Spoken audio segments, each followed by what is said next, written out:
പ്രിയ കൂട്ടുകാരെ, ഞാൻ എഴുതിയ ഒരു കഥ പറയാം. കഥയുടെ പേര് ഒരു ഭ്രാന്തന്റെ ജൽപ്പനങ്ങൾ. വിടരുതവനെ, എറിയടാ, എറിഞ്ഞു തല പൊട്ടിക്കടാ. വിശപ്പ് സഹിക്കവയ്യാതെ അടുത്തു കണ്ട സ്കൂളിന്റെ പിൻഭാഗത്ത് കുട്ടികൾ കഴിച്ച അവശിഷ്ടങ്ങളിൽ വിശപ്പടക്കാനുള്ള ധൃതിയിലായിരുന്നു ഞാൻ. എൻ്റെ മനസ്സിൽ അപ്പോഴൊരു ചിന്ത മാത്രമേ ഉണ്ടായിരുന്നുള്ളൂ. ഇന്നേക്ക് ദിവസങ്ങൾ കഴിഞ്ഞിരിക്കുന്നു ഭക്ഷണം കഴിച്ചിട്ട്. ഇനിയും വല്ലതും കഴിച്ചില്ലെങ്കിൽ ഞാൻ ചത്തുപോയത് തന്നെ. ഞാൻ ചത്താൽ ആർക്കുമൊന്നും വരാനില്ല. എന്നാലും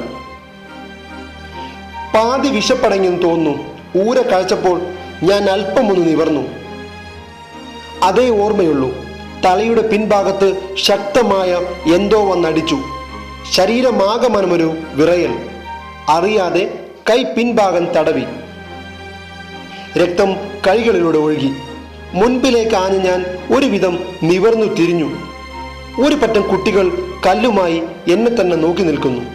പരീക്ഷണാർത്ഥം ആദ്യം എറിഞ്ഞവന്റെ കല്ലാണ് ലക്ഷ്യം കൊണ്ടത്. എന്നിൽ പ്രതികരണം നേർത്തതോ ശക്തമോ? ശേഷം തയ്യാറെടുത്ത കുട്ടികൾ അരയും തലയും മുറുക്കി. പ്രതികരണം നേർത്തതാകയാൽ എറിവുകൾ കൂടി. ആദ്യം എറിഞ്ഞവനൊന്നുകൂടി ഉഷാറായ പോലെ, എറിയടാ, എറിഞ്ഞു തല പൊട്ടിക്കടാ. ജീവനം കൊണ്ട് ഓടുന്നതിനിടയിലും വാക്കുകൾ ശരം കണക്കെ എന്നിലേക്ക് ആഴ്ന്നിറങ്ങി. കുട്ടികളിൽ നിന്ന് ഒരുവിധം ഓടി മറയുന്നതുവരെ എൻ്റെ ചിന്തകൾ പരിമിതമായിരുന്നു. ഭ്രാന്തിൽ നിന്ന് ഭ്രാന്തിലേക്ക് എൻ്റെ ദൂരം വളരെ അകലെയായിരുന്നു. എന്നിട്ടും ഞാൻ എങ്ങനെയൊരു ഭ്രാന്തനായി? അത് പലപ്പോഴും ഞാൻ ചിന്തിക്കുകയില്ല. അതല്ല, എനിക്കിനി ഭ്രാന്തുണ്ടോ? അലസമായി താടിയും മുടിയും വളർത്തി ദിവസങ്ങൾ പലത് കുളിക്കാതെ നാറ്റം സഹിക്കവയ്യാതെ മറ്റുള്ളവർ അകറ്റി നിർത്തിയാൽ അവൻ്റെ പേരാണോ ഭ്രാന്തൻ? അങ്ങനെയെങ്കിൽ ഞാൻ ഭ്രാന്തനല്ല. പിന്നെ ഞാൻ ആരാ? മുഴുഭ്രാന്തൻ അല്ല പിന്നെ. വലിച്ചെറിയുന്ന അവശിഷ്ടങ്ങളിൽ ഒരുത്തന് ജീവൻ നിലനിർത്താൻ ശ്രമിച്ചാൽ ഇടുങ്ങിയ മനസ്സുള്ള നമ്മുടെ തലമുറ തട്ടിത്തെറിപ്പിക്കുന്ന ഒരു തരം സുഖം ഉൾക്കൊള്ളുന്നു. അതവരിൽ രസച്ചരണിന്റെ വേലിയേറ്റമുണ്ടാക്കുന്നു എന്നതത്രേ സത്യം. ഇവരിൽ ഒരുവനായിരുന്നില്ല ഞാൻ. എന്നിട്ടും എൻ്റെ ചിന്തകൾ പാതി വഴി റൂട്ട് തെറ്റി.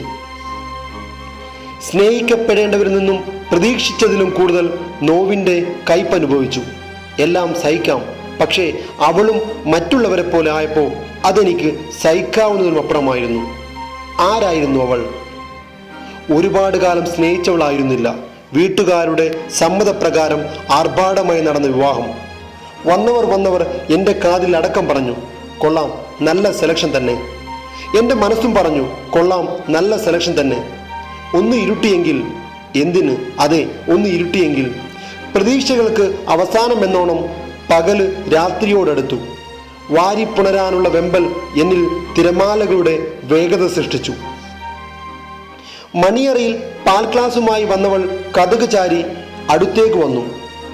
അവൾക്കായിരുന്നില്ല, എനിക്കായിരുന്നു ആദ്യ രാത്രി എന്ന് ശേഷം കേട്ട വാക്കുകളിൽ വ്യക്തമായി.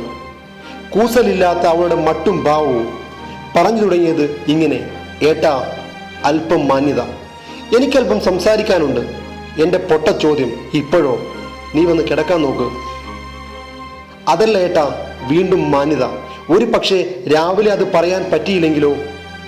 വാരിപ്പുണരാൻ വെമ്പിയ കൈകളിൽ മരവിപ്പ്.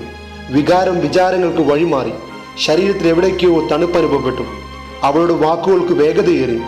നിങ്ങൾക്ക് ഈ രാത്രി എന്നെ എന്തു വേണമെങ്കിലും ചെയ്യാം, ഞാൻ എതിർക്കില്ല. പക്ഷേ മറ്റൊരുവൻ കഴിച്ചതിൻ്റെ എച്ചിൽ കഴിക്കാൻ നിങ്ങൾ ഇഷ്ടപ്പെടുമോ? നേരം പുലരുന്നതിന് മുമ്പ് എൻ്റെ ചെക്കൻ എന്നെ വന്ന് കൊണ്ടുപോകും. എനിക്ക് വേറൊരു മാർഗവുമില്ലായിരുന്നു. അതിനാലാണ് ഞാൻ നിങ്ങൾക്ക് മുമ്പിൽ കഴുത്തു നീട്ടി തന്നത്.